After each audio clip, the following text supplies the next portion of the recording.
Ladies and gentlemen, how are you? Good to see you.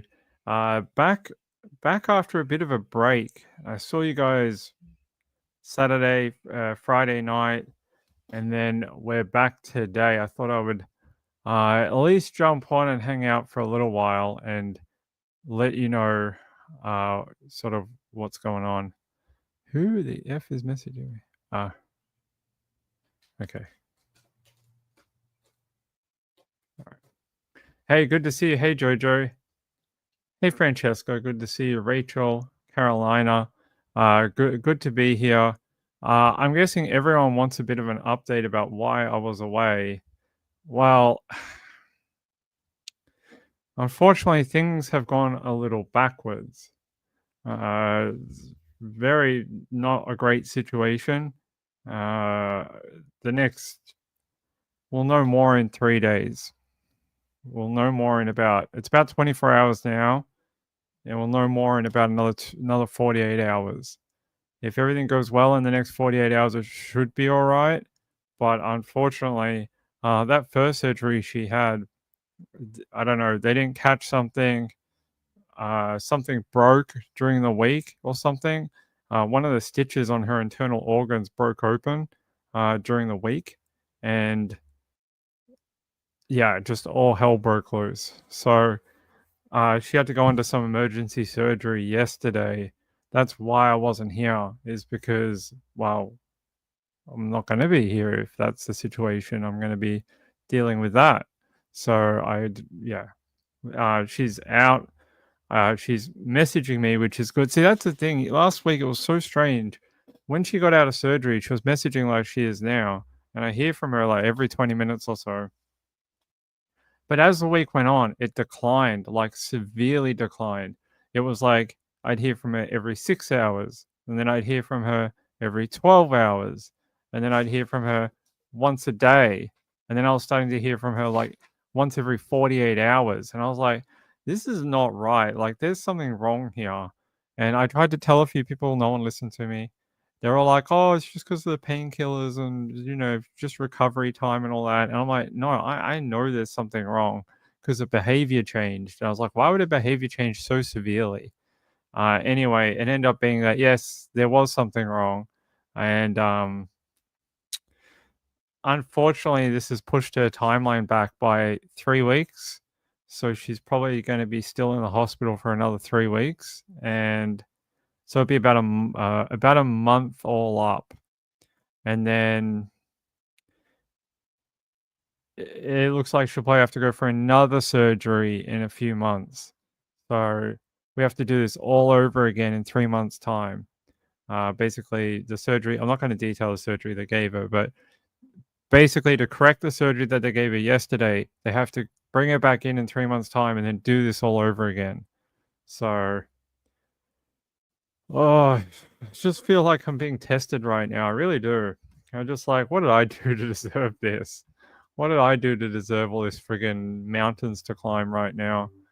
I'm like, I just don't get it. So it's like every time we think we're getting somewhere, it goes the other way. I hope this is the last one. I hope this is the last setback. I don't know. I don't know how much more I can handle, to be honest. It's sort of been like that. I've been uh just crazy, and we still got a freaking trial to do. I got to go back in court tomorrow. I'll be back in court tomorrow for the Aaron Patterson trial. I'll be back, and then hopefully take my mind off things for a couple of days and just freaking hope and freaking pray that this is going to be okay. Because the alternative is very bad. I promise. The alternative is like unspeakable. I promise. There's only two options here. There's only there's only really two options in this right now. It's either she makes it through the like 72 hours or she doesn't. Like there is no other. There's no in between option here. So just sucks. I don't know. Just at least she's messaging right now. She just sent me now 5 messages in a row. That's good news. That girl is addicted to her mobile phone. So Uh, no, she's talking about a bed. We have to get a new bed, unfortunately. When she does get out of recovery, the bed we have is very old. It's extremely, extremely old. I think she bought it, I don't know, 10, 15 years ago or something. And just for infection risk and um, because I'm 6'1", it'd be nice to have a bed that isn't cramped. So I think we're gonna look at buying a new bed, just to help with like cleanliness and wound healing and stuff like that. So try do that. And so she's messaging me about a bed. She's like, I want a bed that has drawers under it. So she must be feeling half okay if she's talking about shopping for things. So, oh, I hope so. I hope so. It's the most awful feeling in the world to have to constantly think about, um, like, what your life would be like without them. Like, I've had to have that series of mental images for, I don't know. Cats, you'll be next. Stop. It's to have those mental images over and over and over and over and over and over for hours. Rory, why do you guys always play up when I get on here? They're doing laps of the house. Rory, God, she's a mental cat. Why did we get her? Why did we get this cat that seems to be 95% of the day she's fine, and then for 5% of the day she acts like her brain is broken, like her brain's not connecting to any part of her body. I swear, it's crazy. Yeah, it's not. Yeah, it's just that's like some of the darkest hours you can ever go through is when you have to imagine that scenario, and I can tell you that I've had those thoughts over and over again, especially yesterday, the Friday before, when things went wrong last week, when she got the blood clot. Just seems never ending right now. Anyway, that's the update for you. I don't know. I don't think I'm going to do a GoFundMe for anything. Um, yeah, I think they got her some sort of special bed in hospital because the bed that she was on was like too firm and it was causing like to get that rash thing. So they got her like this inflatable bed that's like super comfortable. She's like, it's like lying on clouds. So she's really she's happy with it. I don't know how many painkillers they're giving her, but she says it's like lying on clouds. I suspect the painkillers may help with that feeling, but we'll see. But yeah, they had to get her a different bed because the other one was too hard. So, um, no, I don't think I think the family and stuff like that, they don't wanna do that option. I put forward that option, that was what I was like. I was like, "Well, maybe we could do that for now and get, like, a new topper or something, like a memory foam or something," and no, no, no. That got vetoed in, like, 3 seconds. They're just like, "Nope." They're like, "Nope." They're like, "Let's just get rid of that one and just get a different one." So, I think that'll happen at some point, I don't know when. When we get a clearer idea, when she's coming home. So, yeah, it's stressful. Rory, hey, she's a mental cat. Oi, come here. Oi, oi, come here. What you doing? Come here. What you running around for? Oi, hey, where are you running off to? Crazy animal. Oh, she's off again. She's off again into the back room. So, um, Rory was definitely depressed for a period of time. She really missed her mum, and she would just like sleep on the couch and have her head down for about a week. She sort of perked up in the last few days, and I don't know, maybe she thinks she's never coming back. I don't know, but she sort of perked up a little bit and is being more active. That's why she's running around, isn't it? Who are you hiding from? You're hiding from your brother. Is that what's going on? You're hiding from Muffin. I don't know where he is. Hmm? I don't know where he went. You have to go find him. If you want to chase him, you have to go find him. Don't ask Dad to do it. I don't know where he is. Crazy animal.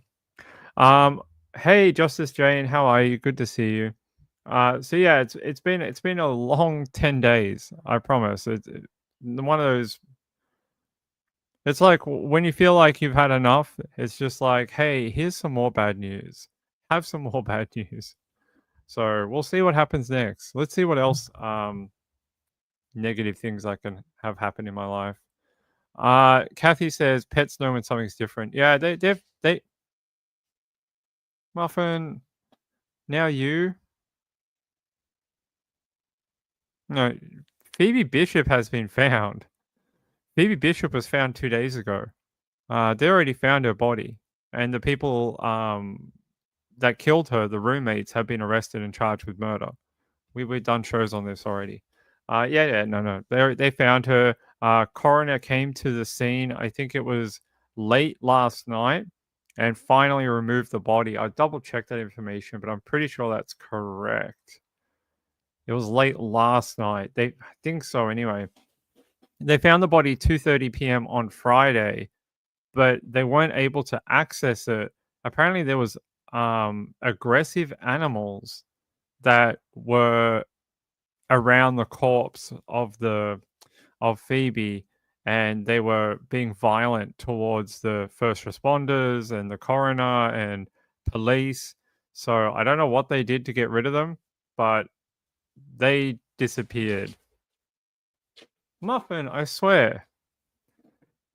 I don't know what they did to get rid of the animals or whatever, but somehow the situation improved and they were able to get the coroner in there and remove her body. But yeah, apparently there was aggressive animals that were hanging around. What's a nice way of saying it? Like her remains, which is not surprising. Like we know, she wasn't buried. She was just dumped in bushland. And this bushland apparently has feral dogs that roam the area. It also has other animals that are around, probably foxes and other types of, predatory type animals. You can hear Muffin running around. I think that's Rory. Muff, hey, come here. They're like chasing each other. Julie said he knew the animals were there. Yeah, of course he did. I think he hoped that, look, speculation, but being that he had been hunting before, I would suspect that he'd know what type of animals are in the bushland, and that he maybe hoped that predation on the remains might have actually helped in covering up the crime.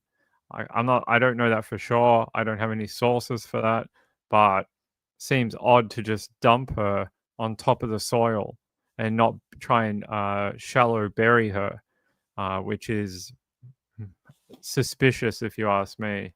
To just kill her and dump her, it's brutal.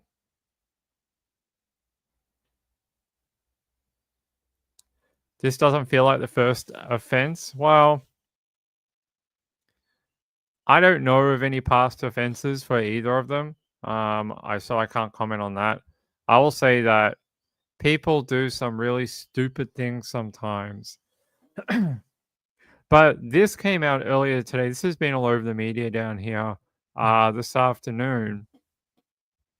There is an official GoFundMe. I think it is to make a memorial for Phoebe. I'll have to double check. I think it is. But someone opened up another GoFundMe thing independently of Phoebe's family. But Phoebe's mum came out and was like, "This has not been talked about. The family don't agree with it." And this person closed it, and I think they opened another one. It's supposed to contribute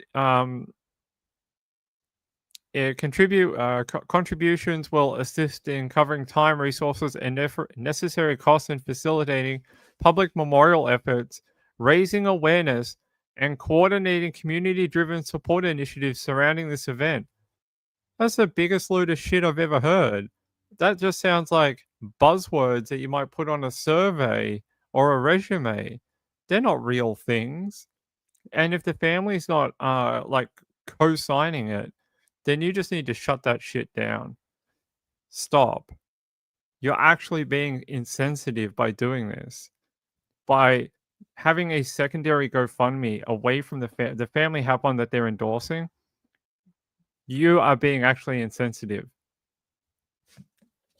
Do the families one. If you want to do the families one, do the families one. But don't be opening stuff up with like a paragraph of friggin' buzzwords, because that's what that is. What resources? What necessary costs? Can you provide any of these things? Can you show me a spreadsheet of what these things are? Facilitating public memorial efforts. What public memorials? Do you have a plan for this? Show me your business case, because I've not heard of any, except the family want to do one.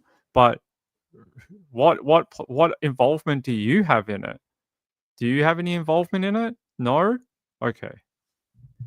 And support coordinating community-driven support initiatives. What exactly are you going to do? Go around and look for a girl who's already been found? I'm confused by your statement. Community-driven support initiatives surrounding the event. What exactly would you do with that? Head out to Goodnight National Park and, I don't know, clean it up or something?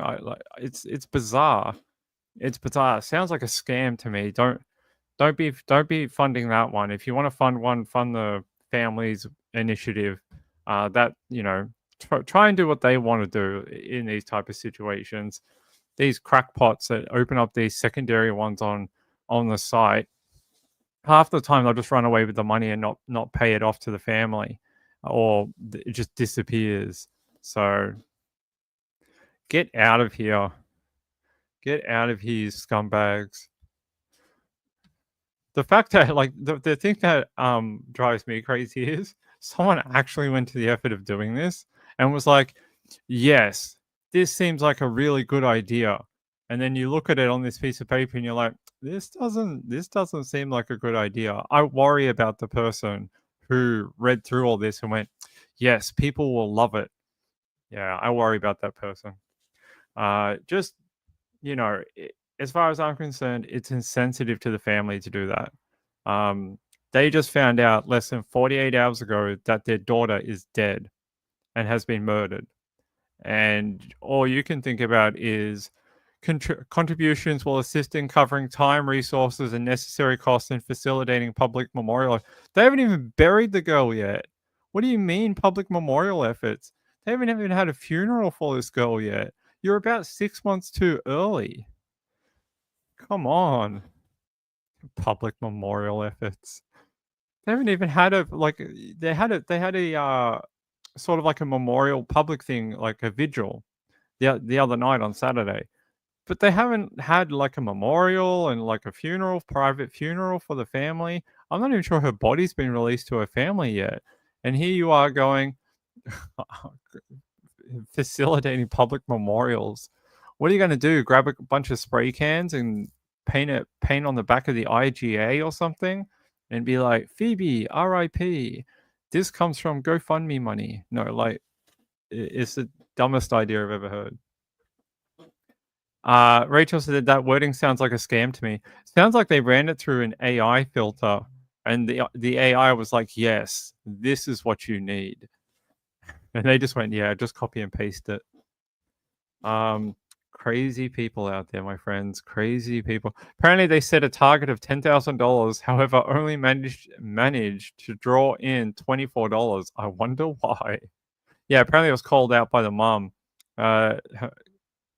Phoebe's mum was like, no, we're not doing anything like that. So it says here, the genuine fundraiser is being handled by a lady called Tracy Behrens, who has raised more than $5,000. And they say, after speaking with Phoebe's family, we have decided to honor her memory in a way that reflects the compassion and light she brought into into the lives of so many. This GoFundMe has been created as a way for our community to donate and support services like the SES, who volunteer their time without reimbursement and have played an integral part in finding missing loved ones in our community. Yeah, let me see. I think, I think her mother was very thankful to the police and the SCS. Like she released a statement on Friday, basically saying these people that went out to look for her daughter had been combing through bushland on their hands and knees looking for Phoebe, and so that makes sense that she would want to repay those people that helped that got nothing out of it. Like the police get paid a wage, right? They get paid from the police, but the SES, which is uh, they don't get paid anything. They're volunteers, so it's nice to make money for them and give them some better equipment, funding. They can buy new trucks or something, stuff like that, which will help other families. That would be good. Julie Miller says, I did a GoFundMe once and their security team are very strict and onto things. That explains why there's 50,000 scam posts all over GoFundMe. They must be super onto things. They they must they are the crackpot team. They're going to get all the scammers. That makes total sense. I don't know. They're probably onto some things, but GoFundMe is a well-known scammer hangout. I mean, it may have changed in the recent years, but it has been known for over a decade to harbor scammers. So, by the way, I pronounced this girl. That's Phoebe's sister. It's Kaylee, I think. I said a different name the other day, but it's Kaylee. At least what I heard on the newscast over the weekend. But yeah, no, she's been found. There's a memorial. A lot of little flowers and gifts and little frame photos and angel wing things and butterflies. Apparently, her mum says, "Oh, you guys can't see it. Why did that do that? Sorry, guys. What is going on here? Is it this one we're on? Okay, there you go. There you go. There's a memorial." Her mum said that she liked butterflies and to wear bright colors. So I think a lot of people did that. You can see a butterfly in the background there on that near that photo frame, and a lot of bright colored flowers. So yeah, they did this memorial for her. That was very nice. That was I think Saturday night. Yeah, candlelight vigil. Hundreds attended. I was really, really worried about that community because I've seen some of these communities absolutely explode when cases like this happen and they have the people responsible. Um, the community showed a lot of restraint. They showed a lot of restraint in their dealing with the news coming out about Phoebe. Because I thought it was going to be the exact opposite. I was like, this has been building for weeks. Everyone's going to go bananas when they find out that it is the roommates, which I think we all knew from day one. So they showed a lot of restraint and seemed to have channeled their energies into the vigil, which is, they're going to do a second one today. So, oh no, that must have been yesterday. God, Ping, what day is it? A second vigil will follow Sundays and be held in Bundaberg on Monday. Okay, so the other one happened yesterday, not Saturday, and then there was going to be one held today. It must have just what's Brisbane time right now? Because it's okay. It must have just got underway. It was supposed to be at 5 p.m. Monday. It is 5 p.m. Monday right now. So that second vigil hopefully got underway in the last 15 minutes in Bundaberg. Karen says, I'm boggled by this case. Why did it happen? I don't know. I think it's like asking, like, how long is a piece of string?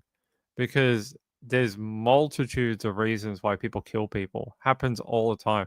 You look at Rex Heumann, you go, why did he kill all these women and then bury them in the Long Island? Like, sometimes things don't make sense to people on the outside. Uh, they just seem to happen. It's very sad, though. Hey, Video Reel. How are you, my friend? Kathy said, somehow I missed out on a case. I missed some lives. We only covered it on the weekends because during the week I've got the trial ongoing, so we only covered it on the weekends each week. Hey, Retirant, how are you?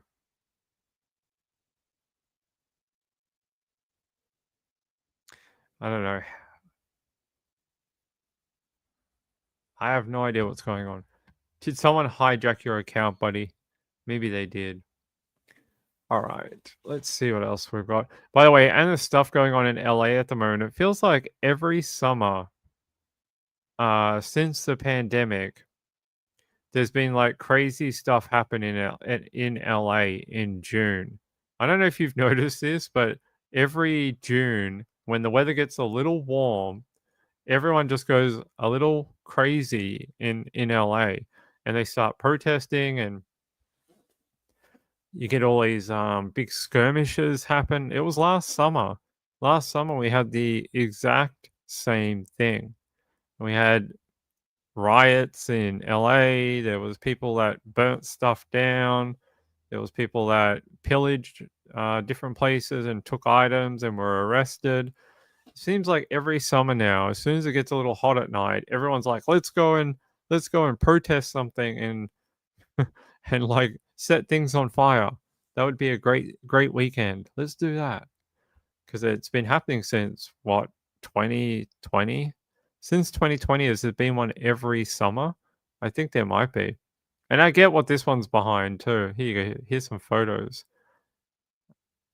I think they said they torched like 3 of these cars that are self-driving. So these cars got burnt down. And there's cops and fireworks going off and scooters and Mexican flags. A cop on a horse. A dude. I don't think he's hugging the horse. I don't think that's what's going on there. I don't think he's trying to hug the horse here. What's this? People putting up a line. Someone with a hammer. Where did they find this hammer? I don't know. It's pretty brutal. There you go. There's one of those Wago cars that they burnt down. It's crazy. A Waymo, whatever they call it. Those self-driving cars. So yeah, it's pretty crazy. Here, let me see if I can get an update. Yeah, let me go up here.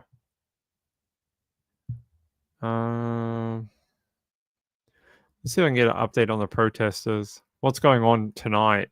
I heard there was a bunch of people arrested recently, like a few hours ago.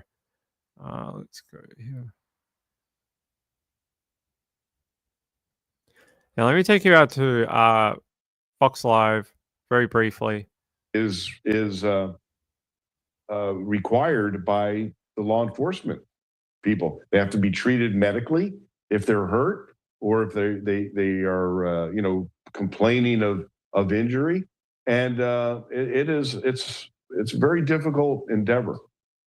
Your reaction, Randy, we're watching live. I don't know how well you can see it from your vantage point, but we're watching live as we're seeing objects being thrown from protesters down onto the freeway where officers are staged. What does this look like to you? Well, in my point of view, there should be officers deployed that take those individuals into custody and charge them with the felony crimes that they should be charged with. And anybody that interferes with those arrests, they need to go as well. It's time to have people pay the penalty for what they're doing. And dropping objects onto police officers is simply something that should not be acceptable. I'm a little confused. Which ones are the ones that have the weapons? I think it's the cops, right? I think they sent in. Did they send in National Guard this afternoon too? I heard there was like over 1,000 shots of tear gas that went off today. 1,000. That is a lot of tear gas. It's I mean, I get it. I get why people are upset. I get both sides of the argument. People want a safer America. There's other people that say that rights are being infringed on. I get both sides. I don't really, I don't live there, so I don't really know an opinion on it. I just know what's happening. But I get both sides of the argument here. That there's some people saying that they were born in LA and they're getting harassed and stuff like that. Then there's other people that are saying, well, laws have to be followed, and if you're not following the laws, then you have to go. So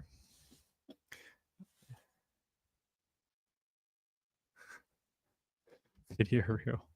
I don't know what's going on with video reel tonight. I think I came on too late for them. Like, came on way too late for them. They're like had their fourth edible for tonight. Let's see. Yeah, I want to get a better video for you. That one was pretty crap. Oh, they used rubber bullets and flashbangs. Jeez. What did they say? Oh, 6,000 protesters, and they have 500. Yeah, that's the thing. When they called in the National Guard, that didn't really. It just quieted down. Hey, can you guys hear me again? I was just saying that they're saying here 6,000 protesters and 500 Marines on standby. I always wondered about that because when they were talking about the National Guard, I was like, well, that's a weird thing to call in when you have a giant base in San Diego of like, isn't it the largest Marine base? Like, it's huge. It's like an inland city, and it's full of freaking military. It's in California. I was like, why not just call them? Aren't they the army? Isn't that what they sort of do? Why are you calling the National Guard? It's massive. It's in San Diego. I can't remember what it's called, but we had a missing soldier from there about a year ago, and we were following that one. So I was like, why are you trying to take over the National Guard? You got a giant Marine base, like what is it, like a couple of hours south? Like, strange, but maybe they don't want like martial law. Maybe they don't want it to make it look like the military's taking over the streets or something. Yeah, Camp Pendleton, that's it. Yeah.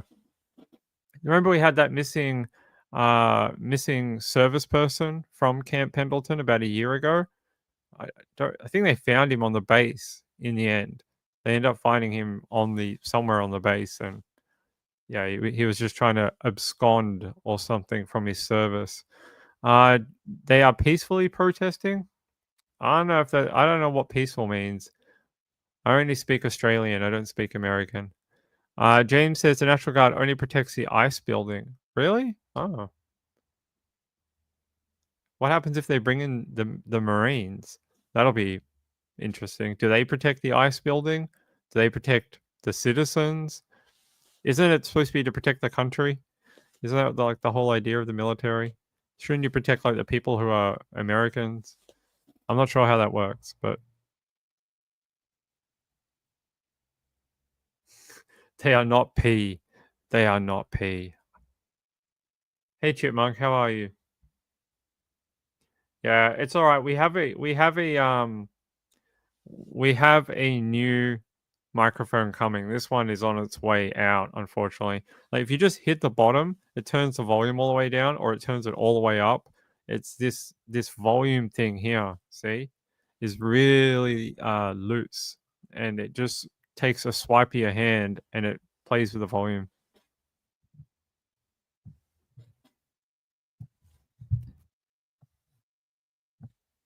All right, there we go. The Marines will be protecting the police. Who's protecting the citizens of LA? Do the police protect the citizens and the Marines protect the police? Who protects the National Guard? I'm confused about your hierarchy. I don't think we can bring in military. National Guard helps in domestic stuff. Oh, you can bring in military. Guarantee it. All they have to do is call them up and be like, hey, we've got a situation. President wants it. Bang. Military. It doesn't really take a lot. I mean, military being called in for other things.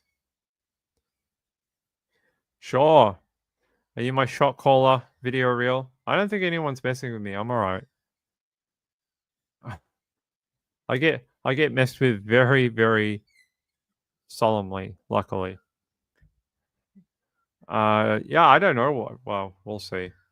We'll see what happens, but let's just hope no one. Like, apparently, 2 cops were injured earlier today. I heard they got taken to hospital, but apparently they're okay.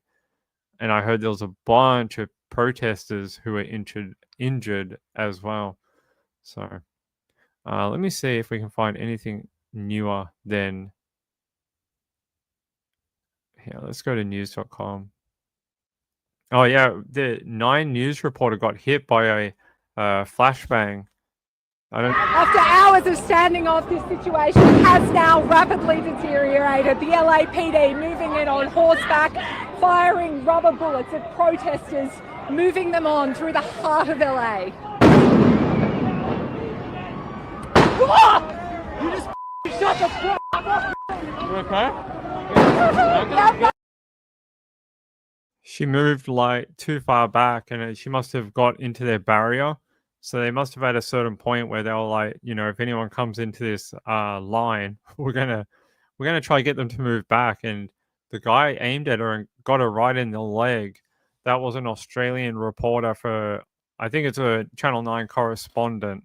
So that's someone working maybe in LA that works for there. Yeah, she got a little too close. She saw her back up, and then as soon as she got she went past a certain place, and the guy fired on her. Whether or not she's press or not, I don't think that matters. The thing is, if you remember the other protests that happened like over the last few years, there were press there. There were people with cameras and wearing press badges and vests and things like that. They were shot at. They were arrested. They were put on the buses. They were processed. It doesn't mean anything just because you have a thing that says I'm a news correspondent from Channel 9. There were people arrested in the George Floyd protests that were media. There was people arrested in LA last summer who were media. So when it gets sort of to this point, I don't think it matters who you are. If you're on the other side of that line, they may come get you. So it was a rubber bullet, that one, not a flashbang. Still hurts like hell. Was it really? What does it say here?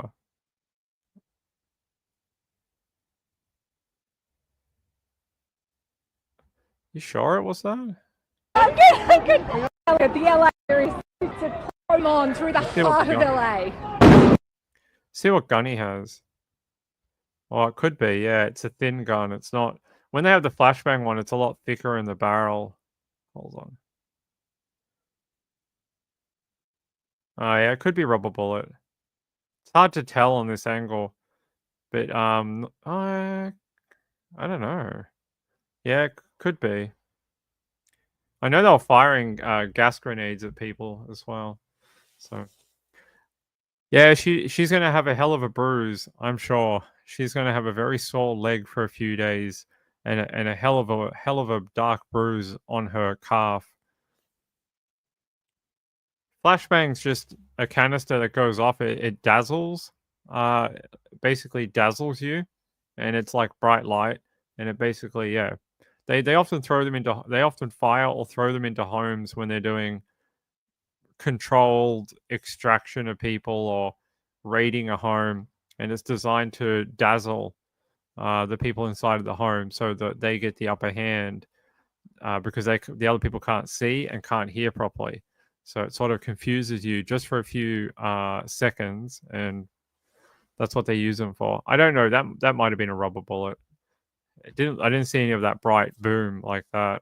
So still would have hurt like a mother effer. That would not be pretty. Interesting she's not wearing a vest. Or she might be under her top. I don't know. But normally when they send correspondents out into protests like this, they normally wear a vest. Just in case. But she doesn't seem to have one. I think I saw real fireworks being let off at one point. I think I saw people actually letting off fireworks, like giant fireworks, and just throwing them off bridges and overpasses and crazy stuff like that. Yeah, it would help. It would definitely hurt. So that was an Aussie reporter that got hit, unfortunately. What are they saying? They say the local police department has declared parts of the protests unlawful and announced that multiple arrests have been made. Okay. So this is the latest update. This was a couple of hours ago. LAPD Chief Jim McDonnell gave a press conference a short time ago. He said his department had arrested 29 people on Saturday. And he says, many protests have been peaceful. We thank the community for expressing their views and their frustrations in a responsible manner. However, when peaceful demonstrations devolve into acts of vandalism or violence, especially violence directed at innocent people, law enforcement officers and others must react firmly. Our goal is to maintain order without escalating conflict. He stressed that the LAPD does not coordinate with federal immigration or ICE, and then he says that anti-ICE protesters should feel they can trust the PD. He says, to the people who are not happy with the fact that ICE is in the community doing what it does, I respect ICE being a fellow law enforcement agency doing what they have to do. We don't engage in that activity, but again, we can't preclude them from doing that. They have every right. He says, I ask everyone in the community to trust the LAPD. We're not there for that purpose. Oh, interesting. He says here, tonight we had individuals out there shooting commercial grade fireworks at our offices that can kill you. We have adapted our tactics to be able to have a chance to take these people into custody and hold them accountable. He says we are overwhelmed in terms of the number of people out there. Wow, that's an interesting. Here, let me see if I can find this press conference from Jim McDonnell. I want to listen to what he has to say. Oh yeah, KCAL has it. Herman Hurtado, commander from Professional Standards Bureau, and from Operations Central Bureau, Raul Jovel, who's also the incident commander for Central Bureau and for this incident. So I want to just take an opportunity to speak directly to the people of Los Angeles, clarify LAPD's roles and the events that have been playing out over these past couple of days. This includes our response to protests, our public safety responsibilities, and recent claims that you've seen made by some federal officials. Today I met with Governor Newsom, Mayor Bass, U.S. Attorney General of the Central District of California, Bill Aselli, and ICE Acting Director Todd Lyons. Let me begin by reaffirming a core principle. The LAPD supports and protects the First Amendment right to free speech. In recent days, many protests across the city have been peaceful, and we thank the community for expressing their views and their frustration in a responsible manner. However, when peaceful demonstrations devolve into acts of vandalism or violence, especially violence directed at innocent people, law enforcement officers, and others, we must respond firmly. An act of violence, whether toward officers, demonstrators, or the public, will be met with swift and lawful action. Our goal is to maintain order without escalating conflict and to protect everybody's right to safety. Recent public statements have misrepresented LAPD's action from an incident the other night. Specifically, there was a claim that LAPD delayed responding to a federal officer's request for assistance by more than 2 hours. When we heard that, I think anybody who's a police officer couldn't believe it, and certainly anyone with LAPD couldn't imagine how that would happen. Well, it didn't happen, and I just want to go into that just a little bit. LAPD was not given advance notice that the federal operations would occur in that area. While I understand his point that they weren't given advance notice of the operation in the area, it is your city, right? LAPD. I'm concerned by the fact that you don't know what's going on in your own city, which is, don't these people, even if they don't formally tell you, wouldn't there be connections through other agencies and people that used to work for ICE or other federal partners or whatever? Like, interesting that that news didn't trickle through the grapevine to the LAPD somehow within, because they must have been planning this for a while. It's not like they just went, yes, today we're just going to send hundreds of officers to LA. I'm sure there was some planning involved in this. I find that strange that the LAPD likes to claim they don't know anything about it. So many cops taken away from daily duties to go fix this. You'd hate to be a murder victim in LA right now. They just be like, oh, we don't have anyone that can come check out the crime scene. We'll be there in 3 to 7 months. We'll be there in 3 to 7 months. All right, just don't go in there. Just leave it as is. We'll be there as soon as we can be there. When was that again? Yeah, 3 to 7 months. We'll be there. Chipmunk says there's too much lack of authority all over, too much enabling and letting criminals escape. I don't relate to LA. I can't say I know. I've only been there a few times, so I don't know what it's like to live there. So I don't really have a comment on what happens on a daily basis down there. But I can tell you that there's been a lot of unrest, not just this. When they had the Palisades fire earlier this year, there was drama with that. There was drama with this. There's been a lot of hierarchical drama within local government of LA recently. There's been fire issues, there's been ambulance issues, there's been cop issues, there's been federal issues, there's been a whole bunch of things. And I think it's just sort of, you're seeing some of that flow on effect of that, unfortunately. That's more than I've been. You have zero desire to visit. I've been there a few times. I've met so many nice people that live in LA. Been to some great places in LA. Been to the beach and been to the city, been out to the mountain area. I mean, there are some good people that live there. Some nice places to go and visit. Great businesses. Some of the best Mexican food I've ever had in my life is from LA. LA and San Francisco, probably the best two places I've ever eaten in America anyway. James says you haven't missed anything. Poor James. Yeah, there is. I think there's a lot of good in that area. Just seems to be every summer there's something that sets everyone off, and we get these protests, unfortunately. All right, I don't want to talk about this for too long. I want to go back to true crime. What? Hold on. All right, we're gonna go to this. Hopefully I can find something for it. Give me a sec. This is insane. Come on.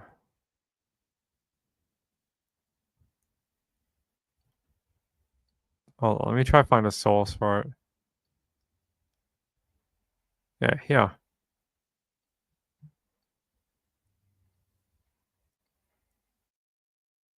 A man is being charged after investigators say he dragged his pregnant girlfriend to a wooded area near Kenna. He thought he had killed her and left her for dead. Matter of fact, when he called 911, that was one of the first things he said is, I just had an altercation and I beat this girl and I think I killed her. The Jackson County Sheriff says Logan Willis is the man who called 911 saying he thought he killed his girlfriend. What had happened started off as a domestic dispute.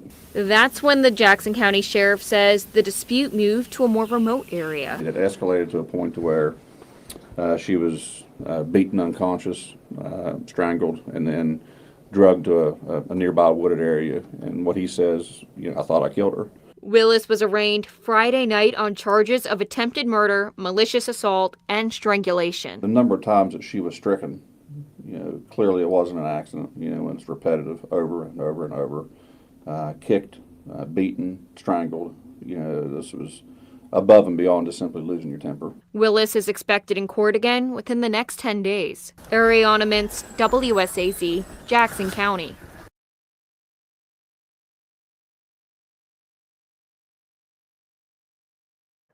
So this little punk beat his pregnant girlfriend. Makes you a big man to beat a pregnant woman. I don't understand that. You beat the crap out of her. Apparently, Willis told investigators that the victim stopped breathing and he dragged her to a wooded area near Kenner. The woman has been taken to CAMC General. They said the suspect drove to a rural gas station, called 911 and said he thought he just killed his girlfriend. According to the criminal complaint, the victim was observed to have numerous serious injuries consistent with a life-altering beating. They said the number of times that she was stricken, clearly it wasn't an accident. It was repetitive, over and over and over, kicked, beaten, strangled. This was above and beyond simply losing your temper. Apparently, on Friday evening, her condition was unknown in the hospital. It takes a real big man to beat a pregnant woman. A woman who, in a stage of pregnancy, is in a vulnerable position. I think that shows what kind of person you are.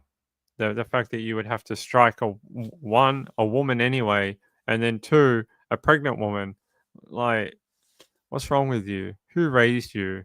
Like, where's your parents? What did they teach you? So they teach you to beat women? Congratulations. You can spend 3 to 5 years in jail for your stupidness. Disgusting. It really is. Beat her until she quit breathing is the description. Apparently she has serious injuries that are described to be life-altering. They're saying they're trying to make sure that the baby survives.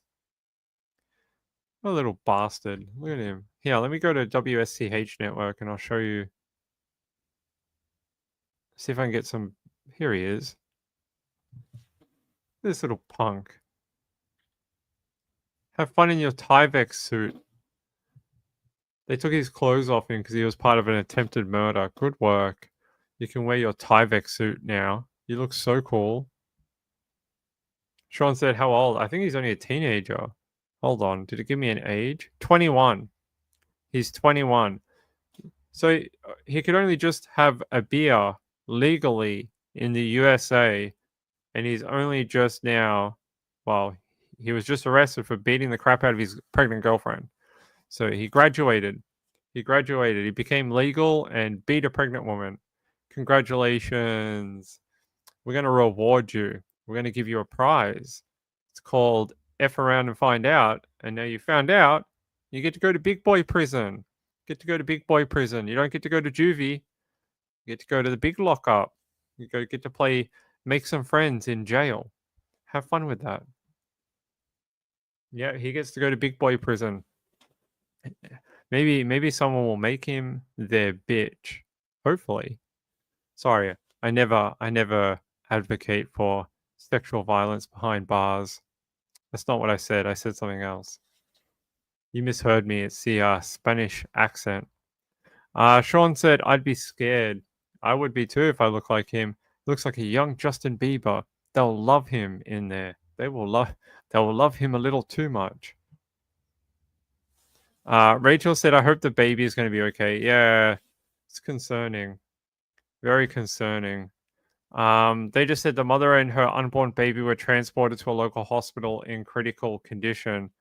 Is this the same one that we watched before? I think it is. WSAZ. I think it is.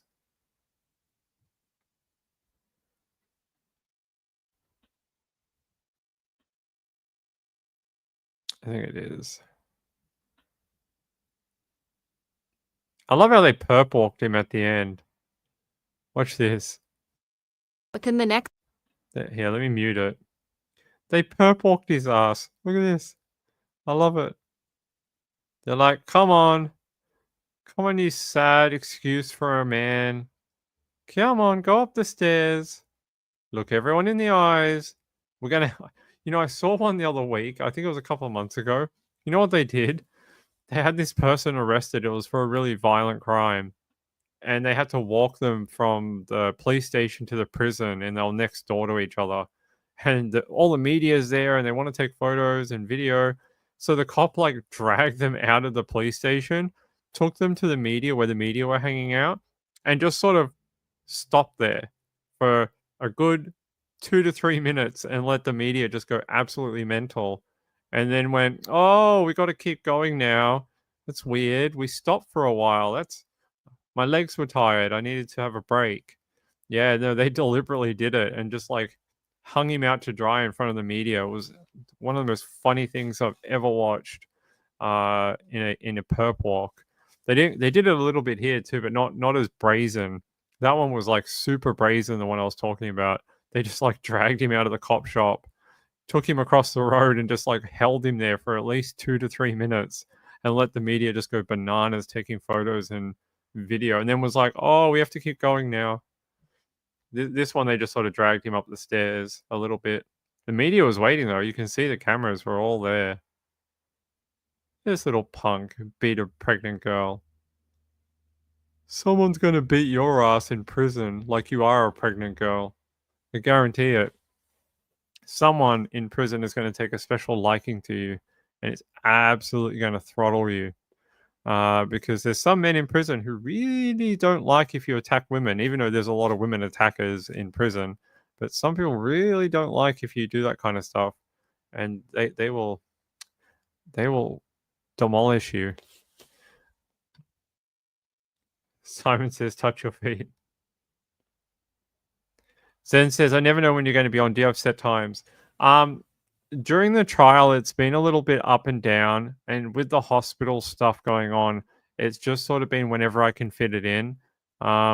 Normally, yes, we do have set times. So normally I'm on at midnight Eastern every day, Monday to Sunday, midnight Eastern every day.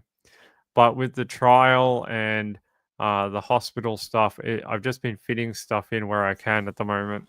But yeah, normally we do, I promise. When we get out of trial, we'll.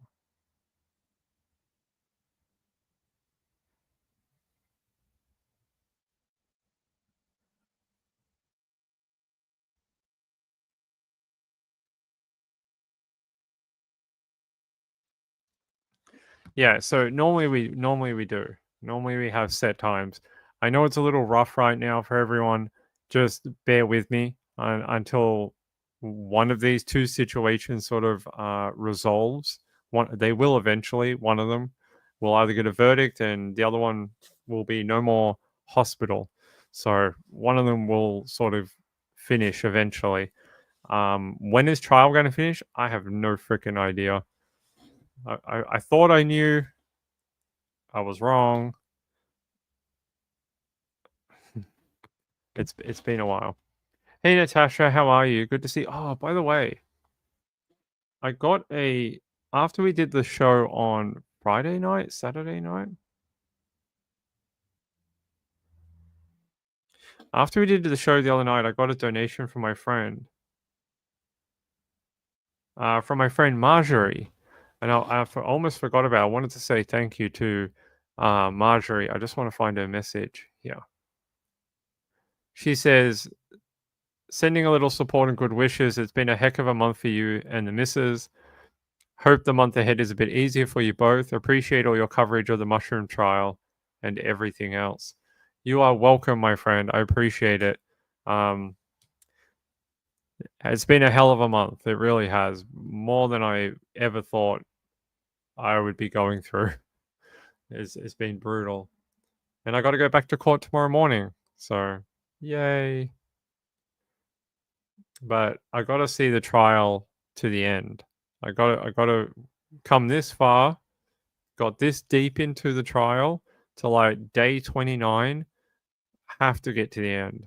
We can't throw away all the work we did and all the days in court sitting in the bloody courtroom and 162 hours of court time already. I can't throw that away. So we have to finish this off and get it done.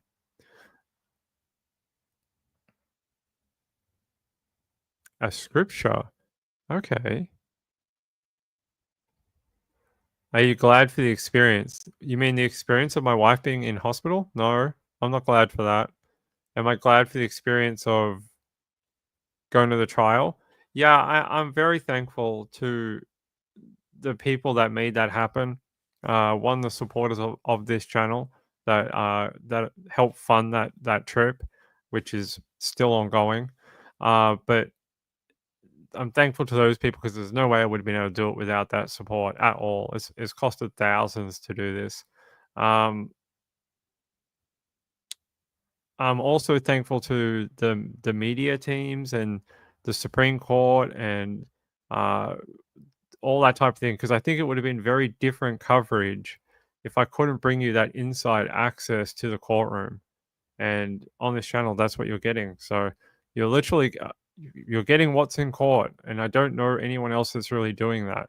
Like there's other podcasts and things, but they don't really tell you what happened. They sort of rearrange it and sort of give you a snippet, and Ping just tells you the raw data, the raw information.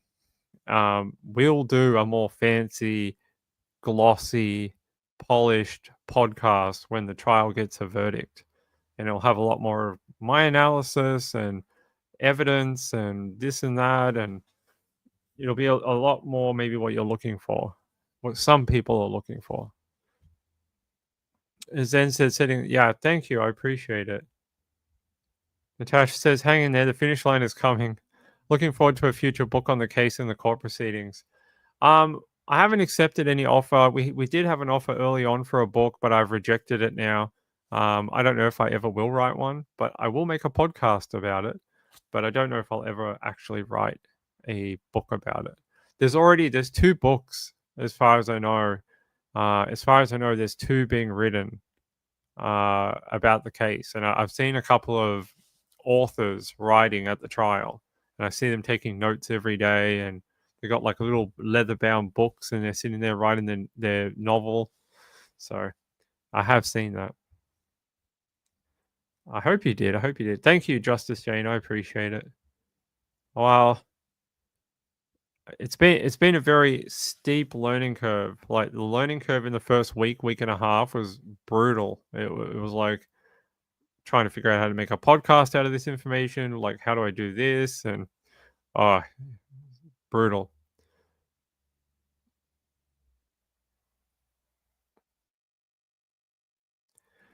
Really? I heard a psychologist in America talking about you last night, Ping. She didn't name you, but she mentioned how good your coverage was. So send me the video. I want to see. I'm always interested in seeing people that are interested in my coverage. That's cool. I hope people like it. I've had a few people I've had a few channels recommend my stuff for the Patterson trial. Chipmunk says we think alike. Yeah. You'll never be the same after this trial. I don't know if I will. I think it's no, I'm not. I need a holiday. That's what after the hospital and the trial. I might. We did discuss before I went to trial. We actually looked at maybe going away for a couple of weeks. That may be later now than we thought, but there may be a time where I actually go away for 2 weeks and sort of decompress from all of this. So there may be a point where I go sort of like on summer break for about 2 weeks, and I'm going to go away somewhere just because I think I need it after this bloody trial and the hospital stuff. Julie said she has a true crime channel from a psychologist perspective. Okay, please send me the video. I would like to watch it. Zen said, "Hey Ping, what would happen if the jury don't agree? Would there be a mistrial and then have to start again?" So no, you get a hung jury. So you get a hung jury, which is, I think, is it classified as a mistrial? Basically, it's no verdict. Basically, that's what that is. You get a no verdict because the jury can't decide, but it doesn't happen super quick. The jury may come back and say to the judge, "We can't find an agreement." The judge may give more direction to the jury and say something like, "In these situations, I've found that if you listen to each other and try find common ground, that sometimes bridges can be built to find a verdict. Stuff like that. They sort of say little things like that to try and get them to go back and listen to each other a little more, and try find like where the where ground can be moved, and try see if they can get to a verdict.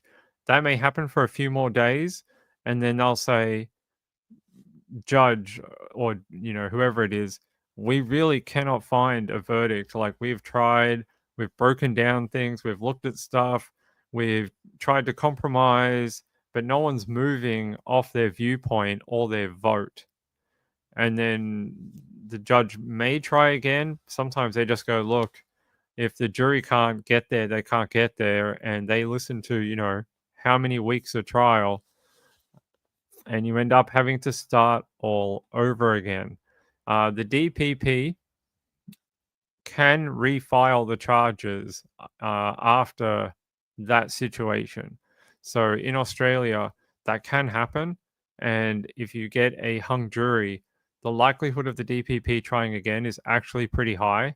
So you would have to then have a second trial, probably a year later, and they would do it all over again. So, yeah. Actually, hold on a second, guys.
All right, sorry, I have to go close the window. It's getting dark here. It's about just shy of 6 p.m. down here. Okay, I'll have a look. Patrice Berry. Okay, I'll have a look. Patrice. All right, thank you for that. Thank you, I appreciate it. I will tune into her channel and see what I can do. It was a live one day ago. I'll check into it. Thank you. I appreciate it. I think there might be more to say on that particular. Oh, we have to take this down.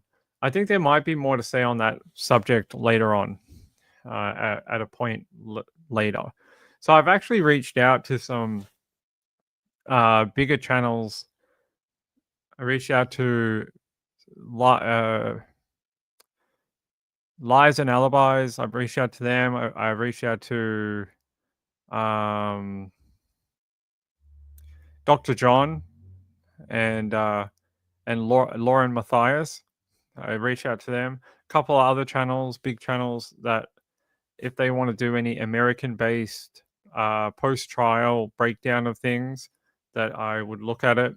But I haven't heard anything back yet. They may be waiting for verdict before we sort of talk about any of this. But they are some of about 10 channels that I contacted, seeing if they wanted sort of my first couple of lives after the trial. We'll see what they say. But yeah, no worries. It was a live. I will check it out. Yeah, so what are we doing tomorrow? Web sleuths? They'll get coverage. Yeah, that's already a given. They will get a breakdown of everything. It's fine. They already told me that. I was like, oh, I'm looking at these channels, and they're like, what about our channel? They're like, you have to come here and help us. And I was like, yeah, of course. Like, why would I not do that? So yeah, they will definitely get one of the first live shows after the verdict. So that's fine. But so where are we going to go tomorrow? Well, tomorrow's day 29. Let me check my notes. I'm so sort of behind. What day was this? Mate, no, that's not it. Let me check my notes from last week. 28:06. All right. So what did we get up to? We got up to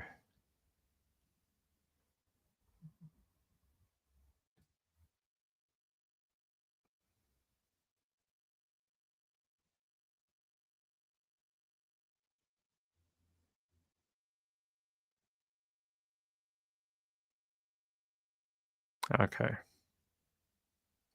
All right. So it sounds like tomorrow there's probably going to hear more from Aaron Patterson under cross-examination. How long that's going to run for, I don't know. But at least some part of this week will still be under cross-exam from the prosecution, from Nanette Rogers, or it could be Miss Lenthal, one of the two, and they will be doing the question asking of Aaron Patterson probably tomorrow morning from about 10:30 a.m. So I will be there in court. I will have all the latest details as soon as I get home. And yeah, you'll have a new podcast tomorrow evening. I am going to the hospital after court tomorrow, so it will be a somewhat later. I think I normally do it around 9 p.m. when I get home from the hospital. So it depends what time we get out of court. Depends how late of a day it is tomorrow. It depends on, like, court every day is very different. There's some days where jam packed and it's like we get out at 4:15 on the bloody dot. The second it hits 4:15, they're like, "Oh, court's adjourned till tomorrow." There's some days where things come up and they're like, "Okay, this can't be completed right now," or something, and they're like, "Oh, we'll just do tomorrow," or something. There's 2 billion different things that happen in a courtroom. So who knows what tomorrow's going to bring? I don't know. They don't tell us, and that'll sort of depend. That's why the timing is sort of off. There's no real. I mean, I can make it 10 o'clock at night, but I don't think anyone would really want that. So I just go to the hospital, see Mrs. Ping, come home, edit my notes, build the podcast, make the live show, and then as soon as I'm done, I go live like that. As soon as I'm finished, and that's how it works. And I run through all the notes of the day, and then we're done. And then I go to sleep, and I wake up at 5 a.m. and we do it all over again. So it was nice having a 3-day break, though. I think I really needed it. I think I really needed that break, which was nice. Although getting that terrible news yesterday wasn't part of my weekend plans at all. Hey, Snapcrackle. Good to see you. Hey, Lee T. How are you? Good to see you. Taz says web sleuths are good buddies with Lauren and Dr. John. They should put in a good word. So I try not to use Trish and Trish. I try not to use her for credibility, and I don't think I've ever asked her to vouch for me to any other creator. And I tried not do this because it's not a good way of meeting people. It's just not. Those other creators should want to work with you because of your content. They shouldn't want to work with you just because you know Patricia. Do you know what I mean? So I very, very, very, very, very, very rarely ask her for anything like that, because I just don't think it's a good way to make a friendship with another channel. I think that's a really bad way of doing it because it's contingent on her vouching for me, and I don't like that. So I've told a couple of channels that's where I've come from. I told John and Lauren that that's how they might know me, but I didn't say that Trish would say anything good about me. So I just don't like that. I just feel like it's got to stand on its own merits. And so I try not to ask Trish for any favors. She'd do it if I asked her. She'd do it, but I don't think it's a good idea. Like there was one. I'm not going to name who this is.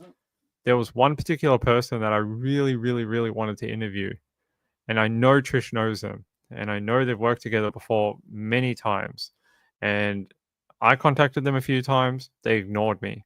I gave them some tips that they didn't have, and they edited their stories and stuff, and then ignored me. And I was like, oh, I really wish they'd get back to me because I actually really like this person. I actually think they're a really nice person. And I was like, I wish they'd get back to me because I really want them to come on here and hang out and talk about American crime, Carolina crime, Texas crime in the South.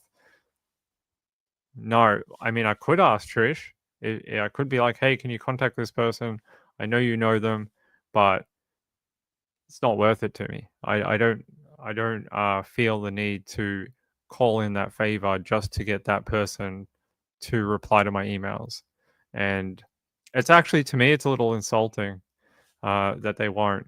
So, yeah, because I actually know this particular person, not super close or anything, but they know who I am. They know who I am. We've had some run-ins here and there. Lee says some of my favorite channels I've found through channels I already like. Interesting. That's it. Yeah, we did one with Ninchi the other day. That was really cool. I had a lot of fun. I think we'll do that again at some point. I think teeing up times between the both of us is a little difficult. So I think when the trial is over, it might be much more easier for us to get together and do live shows for you. But right now it's a little hard slotting in where we could get that done. But yeah, I would do something with Ninchi again, definitely. And yeah, we'll see what happens afterwards. But yeah, we've had a couple of offers. I've sent out a couple of offers. I think everyone's sort of just waiting for the end of the trial because they know I can't really say anything right now. Like, I can tell you the facts, but I can't give you my opinion. And I think most people want to know my opinion. So can't give that to them at the moment. Yeah, Ninchi. Ninchi. Yeah. I know.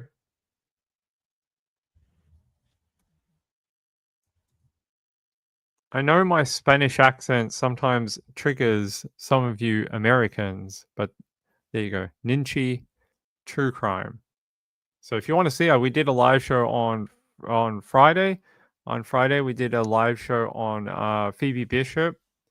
So we did a collab on their channel, and yeah, we spent about an hour talking about Phoebe Bishop and the updates for that. So you can go out and check out their channel right here, Ninchi True Crime. All right. So this was just sort of a short update, guys, because I felt bad about yesterday, and I just wanted people to understand the severity of the situation. I wanted to come on at least hang out before we go back to court tomorrow. So I'll be in court tomorrow from 10:30, and then you'll have a podcast for Aaron Patterson Day 29 tomorrow evening Australian time. So I will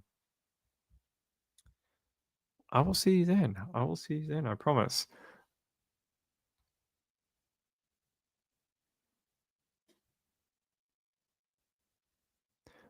Chris and Dr. Bricado break down the EP case once it's over. Yeah. Be a good one. All right. I love you all, my friends. I love you all. I know it's a short show, but I got so much to do before I go tomorrow. I got to like wash clothes and pack stuff and change things and fix things, and there's a lot to do. I don't have any help right now. It's just me. So I got to feed the animals and do a lot of things. Rachel said, I'll watch for your X updates tomorrow. Yeah, I try to put out as much as I can. It just gets a little difficult sometimes. Sometimes the questions are very rapid fire. So sometimes we get sort of like, is it this? Yes. Is it this? No. Is it this? No. Is it this? Yes.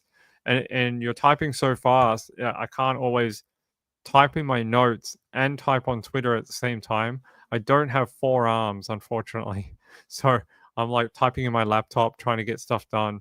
And sometimes I'm just focused on making sure I have enough of my notes and it's correct and the wording is correct, because you got to be very careful with your wording and stuff like that. So, yeah.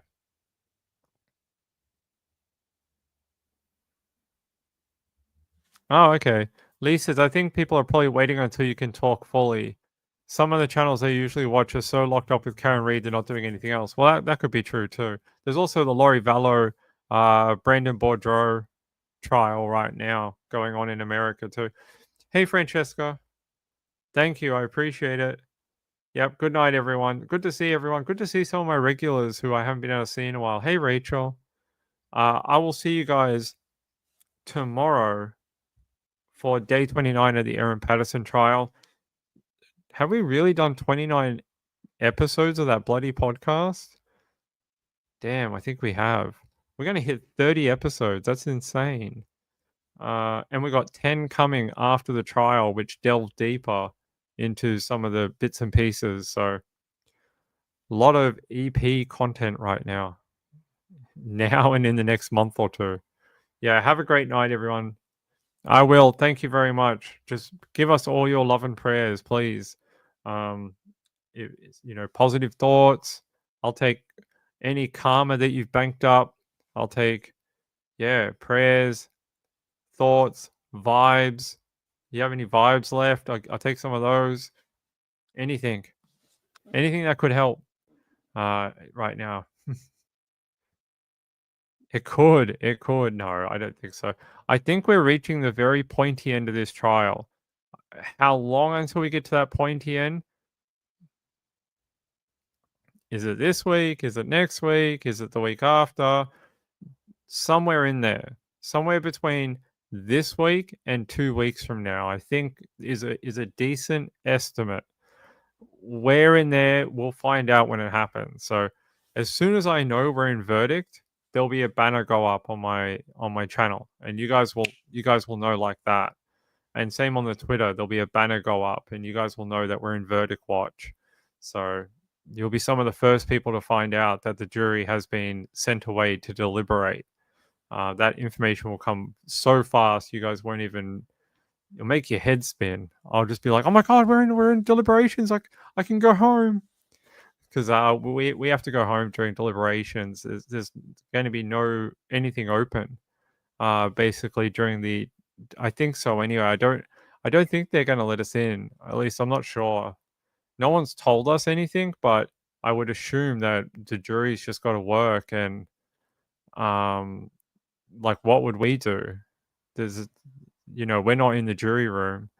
Like, what would we do? Just wait for 5 days and do nothing? Like, I don't know. No one's told us any plans of what happens during that period yet, but I just assume we go home until we get a verdict. So I'll let you know when I find out what that plan is. So far, no, we have not been told anything. So thank you. I'll take all the vibes and the karmas. Hey, Heather. Good to see you, my friend. Hey, Natasha. It's good to see you guys. Thank you. Hey, Chipmunk, Natasha. All right. I'm going to get out of here. I know this was sort of a quirky ADHD type show, but it was just so I could come on and distract myself for a little while and do something instead of being in my own head. So I love you all. I'll see you tomorrow night for day 29 of the Patterson trial. If you haven't, I'll be on Twitter throughout the day doing little updates of information of like what's going on in the trial. I don't know. I haven't heard anything. I don't know. I mean, I don't know. We just haven't got to that point yet. I think when we get to that point, they'll let us know if that's something they're going to do for us or not. I don't know. Yeah. It's not something they've talked to us about yet. What I've noticed throughout the trial is they'll sort of talk to us when things happen. When things happen, then they'll be like, okay, this is X, Y, and Z maybe, or this might happen, but so far we haven't had that discussion as of yet. So I can't tell you that. It's just sort of the way the court works. It's there for the jury, and the judge and things like that, like they're the ones who get the information because it's for them. We sort of are further down the list. You know, we're there to report on it, but we're not as important as they are. So as soon as I know, I'll let you know. So as soon as they tell us anything like that, I will let you know about it. But so far, they haven't really talked about it yet. I just think it's because we're not there yet. We're still multiple days and legal stuff and processes, and there's still several different things that have to happen before we go into a verdict. And yeah, there's a lot of things to go through, guys. We're not quite there yet, but we're getting there. You know, prosecution closed their case last week. That is one of the steps to getting to a verdict. Defense called a witness, which was Erin Patterson, and we've already had the defense's questioning of her. Now we're in the prosecution's version of that, and when they're finished, I don't know. Maybe the defense will call someone else. I don't know, but we'll see. We'll see. All right. Thank you, my friend. Thank you. It's good to see you, Natasha. All right. Love you all. Have a good evening out there. If you're in America, have a good Monday tomorrow. If you're in Australia, have a great Tuesday. Good night, everyone. I'll see you tomorrow night for episode 29 of the Erin Patterson podcast. Peace out. Bye.